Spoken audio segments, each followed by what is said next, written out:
Hi, everybody. I'm Anna Hagan, and this is Next Gen Sales, a next level podcast. I am so stoked to introduce you guys to my guest today. I have Anupreet Singh, who is the CRO of Gan.ai. Anupreet, thank you so much for being here with us today. Thank you so much for having me, Anna. Of course, of course. I would love if you could give our viewers just a little bit of background on yourself. Obviously, I've gotten to know you a little bit better, but I'd like for our viewers to as well. Absolutely. So, as you introduced, I'm right now the Chief Revenue Officer of Gan.ai. Before this, I've been working with different SaaS companies, and I think uh, most of my career has been setting up sales team in India that can sell to the US. So, I started doing that with this company called Metal, which is an online assessment company that got acquired by Mercer. And I scaled up their international sales team, specifically specifically Europe and US teams from India to be able to sell to the US markets. And then eventually Mercer acquired Metal. I spent some time with Mercer in their San Francisco office, and then ended up working in another startup called Slintel as their head of sales, and built the whole go-to-market function for them grounds up. Scaled it up to more than $5 million in ARR in around 2.5 years. This was in the middle of first and second wave of pandemic, so it was kind of in record time, and that got noticed. And Six Sense acquired us, and that was a pretty solid kind of exit for Splintle. I spent 1 year with Six Sense, and I ended up working with Suvrat to build Gan.ai. So that's basically been my journey. And prior to sales, I was a coder. I entered sales because I was given like mainframes programming, which is like the most old school programming language that you can ever work on. And so I Right. got like absolutely disinterested in coding, and I was like, I need to get out of this as soon as possible. So it was kind of a blessing in disguise that I was coding on mainframes, because I couldn't do it for very long, and I ended up being in sales, and that worked out pretty well for me. Absolutely. So, kind of starting out, let's dive into, some advice that you might give to people who are starting out. So, what is one thing that you wish that you had known at the beginning of your sales career, and when and how did you learn that? I think one big thing in sales career in particular is that you shouldn't run after having a work life balance. And I don't mean to say that you should be working like 16 hours a day. What I'm trying to say is that if you're doing great at work, especially if you're in sales, your life is definitely sorted, because you're making good money. You're not thinking about deals when you're away from work. You're not stressed out about your targets, etc. And Yeah. if you're not doing good at work, you can't really have like a very peaceful life if you're in sales. So I think as a Yeah. salesperson, you should not even strive to get to a work life balance. And initially in the early stages of my life, I was like always cribbing about the fact that, hey, I'm working in like different work hours. I'm working so hard. My friends would get the weekend, and I'm talking to clients, trying to solve for their problems over the weekend. My clients would Right. just call me at odd hours when I'm with my family, only to realize that if I do great at my job, my life is actually pretty sorted. Be it my mental Yeah. peace or my financial well-being. So I think if you're in sales, you should strive to do great at your work, and your life will be sorted regardless of how many hours you're putting in work versus your personal life. And obviously, you get to enjoy those extra hours when you don't have a lot of meetings, and you can always spend them with your family. So I think the definition of work-life balance is slightly different for sellers, and I wish I knew that earlier when I was trying to get to a work-life balance that my friends in like the tech world and the non salesy world or non-target oriented world had. Right. Yeah, that makes a lot of sense. If you're striving to prioritize success at work, then the rest is just going to come easy because you're confident in your abilities. You are able to take the time off of work that you need to make sure that you're being successful. And so finding that balance should just really come naturally on some level. Absolutely. Awesome. So, obviously being at an AI company, data and analytics is a huge portion of what you guys do. So, how does your team leverage technology and data analytics to drive better results for your sales team?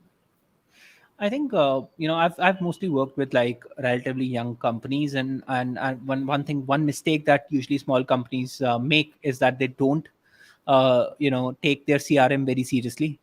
In the early Yeah. days, they would have their data everywhere, and if you don't have data, you can't measure what you don't record, right? I mean, Yeah. and you can't take decisions, and you can't improve what you don't measure. And so like you need to record your data so you can measure it, and you need to measure it for you to be able to really improve it. So for you to really improve every day in the job that you're doing, you need to start from recording data in like an organized place, and then it needs to be measured, and then it needs to be improved. And so like for me, what is extremely essential is to make sure that data is being recorded in time. Data is being measured from time to time, be it like your number of leads, or the funnel metrics, how each stage is evolving, is it improving week on week or not, and if not, why not, even at an early stage. And I think that has really helped me like take important decisions when the company grows up. And you can look Yeah. back at your data and be like, this is a pattern that I can clearly see, and that's where we want to double down on. This is where most of the investment should go in. But if you're not recording, you're not measuring. If you're not measuring, you're not improving. So I think it's extremely important for you to like take your data really seriously, if you want to like grow faster than average. Yeah, absolutely. And for you, I mean, are there any tools or technologies that you've used personally in your career that really stood out as making a big impact? I think there are a handful. There's CRM like Salesforce and HubSpot, for sure. But Hmm. then there's technologies like Slintel, that helps you improve your overall data hygiene. Yeah. So you should be using at least one of the sales intelligence platform. I would definitely name drop Slintel because I've worked there, and I built it. But you should use at least one of them, for sure, to make sure your data is clean. It helps you Right. really enrich your data and clean your data all the time. And then there's this technology called Gong that helps you really dive deeper into what's going on day to day. I love their dashboard. It helps you really understand whether your sales reps are responding to emails on time. What is the next step in each deal? If your reps are really committing to a particular deal, is it really moving forward or not? Is the state changing or not? So the dashboard that Gong provides, is basically a combination of what you get from Salesforce and what you get from Inbox and then Calendar, all of it combined in one clean dashboard. So that is lovely. And then I've used like a lot of tools. I've used tools like Chili Piper to automate the whole Mhm. round robin. I've used tools like Rattle that helps you, connect your Slack to your Salesforce so that you can update your Salesforce right from within Slack. So there are a lot of tools out there that I think are essential to make your job easier. Then there are tools like Outplay and Outreach and Salesloft that help you automate your emails and automate your whole Absolutely. prospecting effort. And then I think in the world of video first, there are a lot of video tools that help you record your video once and share it with your audience. And Gan being like one of those AI tools that also helps you Yeah. in that direction. So obviously we eat our own dog food, and we use Gan to record a video once and share it with like a lot of people by just changing like text in it and personalizing all the million copies that you can create out of just one video with like audio sync and lip sync. So those are like some of the tools that I absolutely love using. Absolutely. Well, and so one of my favorite questions to ask is, what's the most creative way that you've ever closed a deal? I think it sounds pretty crazy actually. But I once, went from like India to US, just for meeting one client who was not responding, but was an essential deal for us, and Wow. told them that I was in US, so I came to meet you. Well, I actually went just to meet them.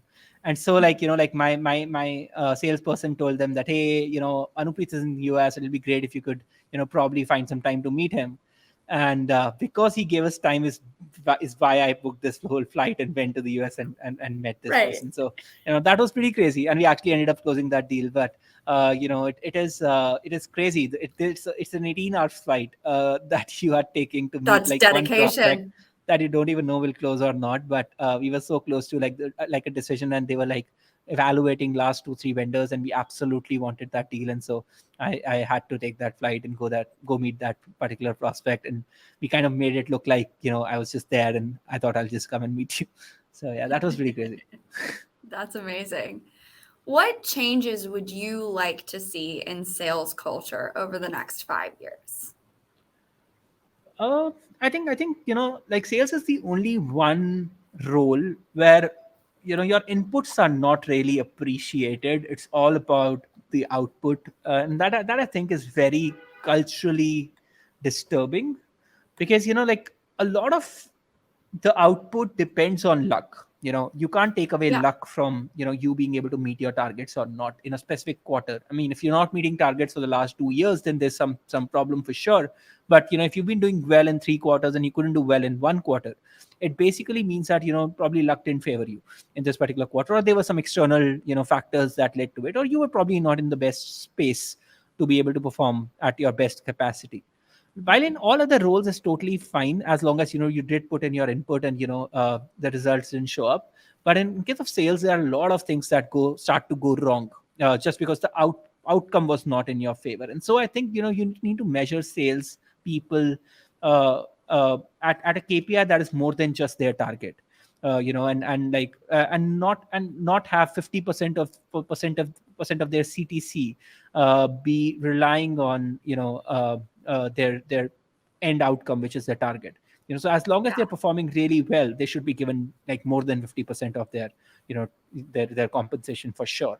But in today's world, I think most companies would have that 50-50 split, where only 50% of your entire take home is given to you if you don't meet your targets. And so I think that's slightly off-putting for me from a cultural standpoint. I think sales Yeah. should be measured beyond just the final outcome. In fact, like I think we reward salespeople a bit too much for them to when they hit their targets, which is also equally wrong. The whole company, especially if you're working in a product company, there's so many other people that were involved for that deal to be successful. You can't be rewarding the salesperson alone.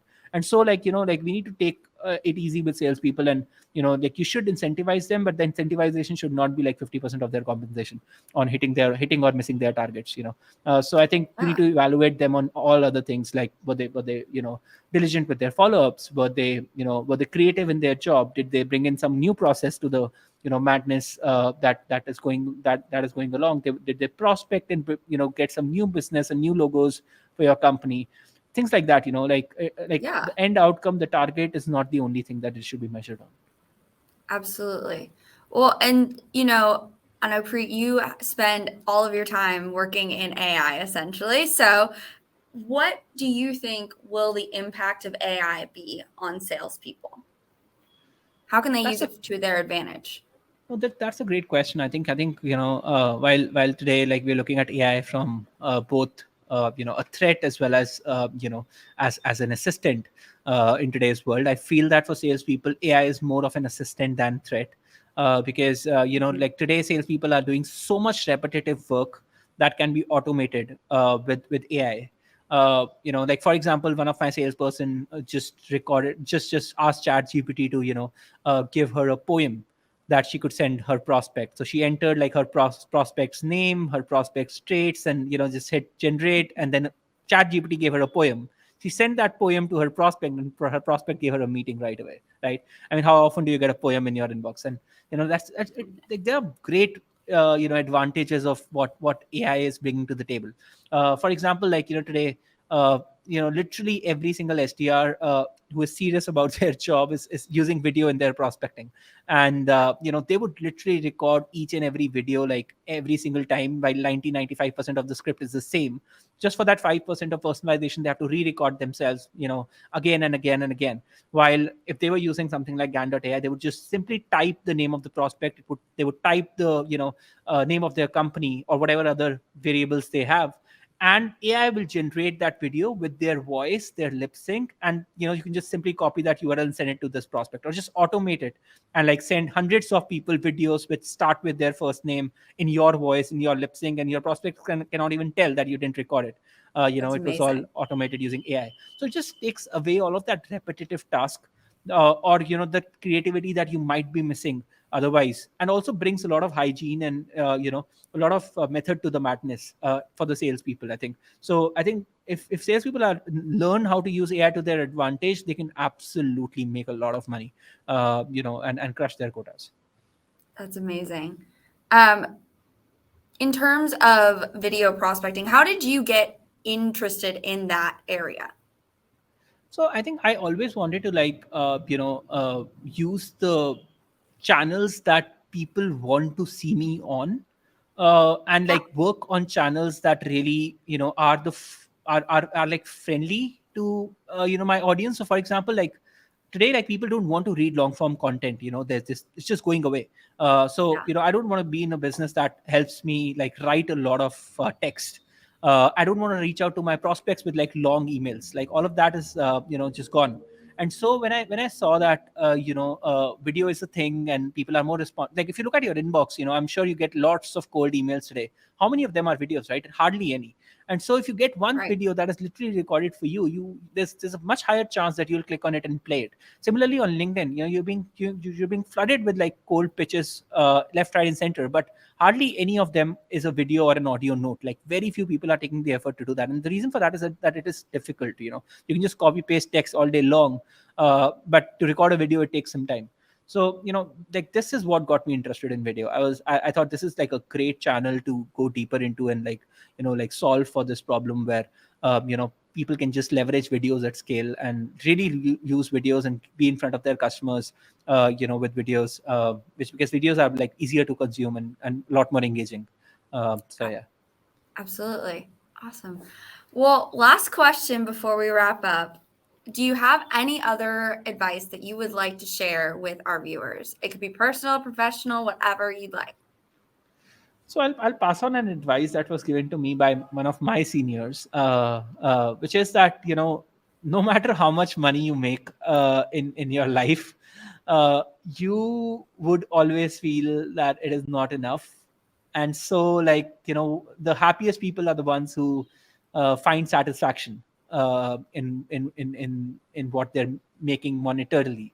And so, like, like, with your monetary goals, have like a goal in mind and try to hit that and get satisfaction. While when it comes to career, when it comes to your personal life, when it comes to your relationships, you can absolutely go and strive to like make more and more all your life. But when it comes to money, I think you should find some kind of peace, at least when you hit some kind of monetary goal, because it will never be enough. And that's something that my super boss told me when I was like a junior. And when I reached there, I realized that probably I'm making as much as he used to make back in the day. And I still feel that it's not enough. And so if Yeah. if you find happiness, if you find peace in your financial independence and in the financial goals that you once set for yourself, after you hit that, try to be satiated, try to now focus on other areas of your life which might be like a lot more important for you, which is family, relationships, your health, of course. And probably start to prioritize those things more than just running after your new financial goals that will crop up every single time you hit one. So I think that's my piece of advice to the world that is listening to this right now. Perfect. Thank you so much, Anupreet. It's been great talking with you today. Just as a reminder, everybody, this is Next in Sales and Next Level podcast. If you like what Anupreet and I had to say today, I would encourage you to like, comment, subscribe, share this with your network. And I will see you next week.